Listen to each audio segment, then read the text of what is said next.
May kapatid ka? Kuya Renren ho. Siya po ang nag-asikaso lahat ng naiwan ni Mama dito, including yung law firm sa Manila. Alam mo ba kung saan sa Maynila yung law firm ng mama mo? You need to stop obsessing over him. If you keep this up, you're gonna get sick. Maghanap pa ho tayo. Sakaling may makita tayong evidence or anything. Ano kaya to? Kanino to? Tungkol po kay Attorney Erlinda Feliciano, pati na rin po kay Mang Canor Orozco. Kilala niyo po ba sila? Kilalang kilala.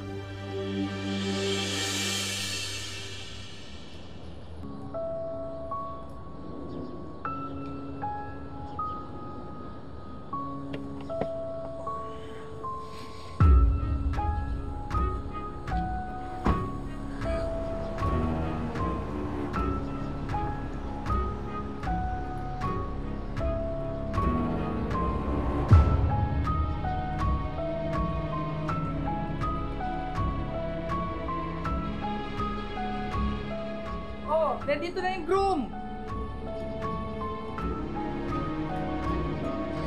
Era, don't you let me down today.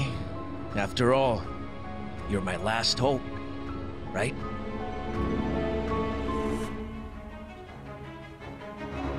Kamusta ho, Chief? Attorney Kurt, we have confirmed the results. Anong resulta? Nagkanda kami ng latent fingerprint processing sa panyong ito. Ang pangalawang set ng fingerprints ay hindi kay Canor. Chief, kanino ho?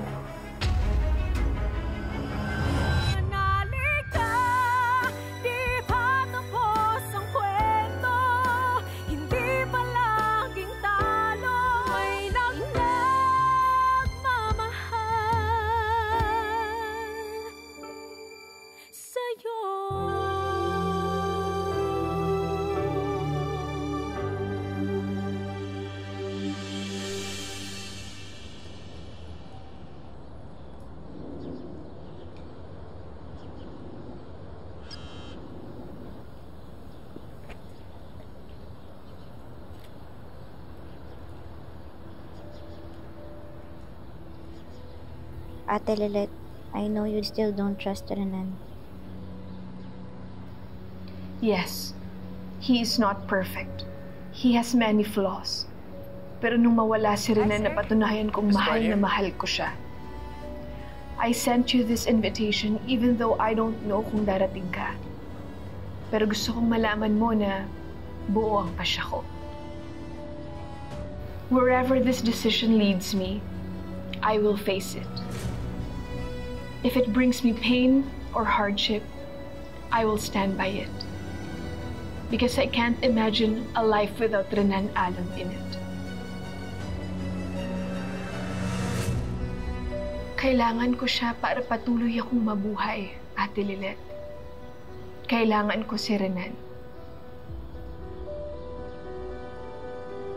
At hindi na ako makakapaghintay na siya ang una kong makita sa pagtulog ko.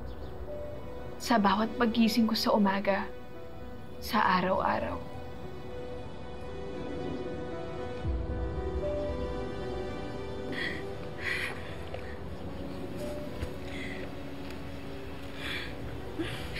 Hindi ko rin inaasahan to, Attorney Kurt. Pero malinaw na kung sino ang may-ari ng fingerprint dito sa panyo ni Canor. Diretsahin niyo na ako. Kaninong fingerprints ang nakita niyo?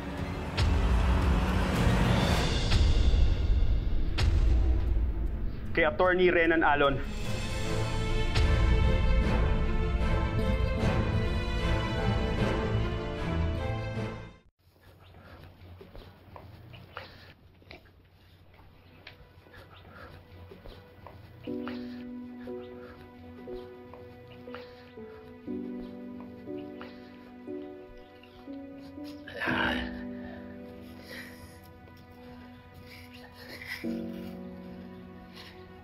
Kilala ko po sila.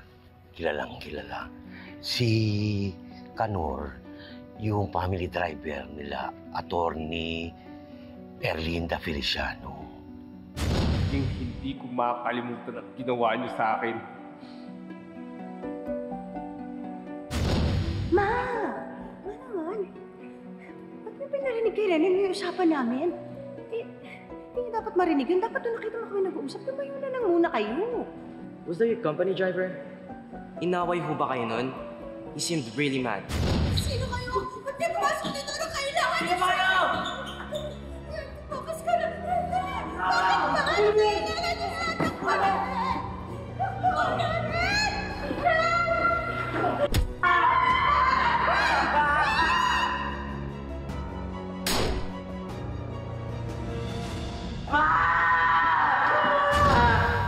Mabait na tao si Kanor. Hindi ako naniniwala na siyang gumawa nung krimen na yun. Nagpapasalamat nga dun sa isang, yung nagpanalo sa kaso niya, si Attorney Meredith Simmons. Yun nagpanalo sa kaso niya. Kaso nga lang, yung mga Feliciano hindi naniniwala na inosente siya. Lalong-lalo na yung anak nila, si Renren. Salamat po talaga, Attorney Mer. Niligtas ko po buhay ko. Siya yung naiwang anak ni Attorney Feliciano. Si Kanor, siya ang pumatay sa mama ko. Bakit siya makakawala? Napatunay sa korte, wala siyang kasalanan, Renan. There wasn't enough evidence po. No, guilty siya. Nayaan niyong makawala yung lalaking yan. Para niyo na rin pinatay si mama. You're a murderer. Tandaan mo yan, you're a murderer! Naalala ko no, galit si Renren doon sa nagpanalo sa kaso ni Kanor, si Attorney Simmons. At ang balita ko, dinala niya ito hanggang sa pagtanda niya. Alam niyo po ba kung nasa na ngayon si Renren? Ay, oo, Attorney. Isa na rin siyang kilalang abogado. Kilalang abogado po? Sino? Si Attorney Renan Alon. Kung ganun, andun siya kung saan nila tinago si Mama. Posible. Pero wala tayong sapat na basihan para sabihin may kinalaman siya sa pagkawala ni Kanor. Pero kung wala siyang kinalaman dun, bakit siya nandun? Then we need to invite them for further questioning. Po? Ano pong sinasabi niyo?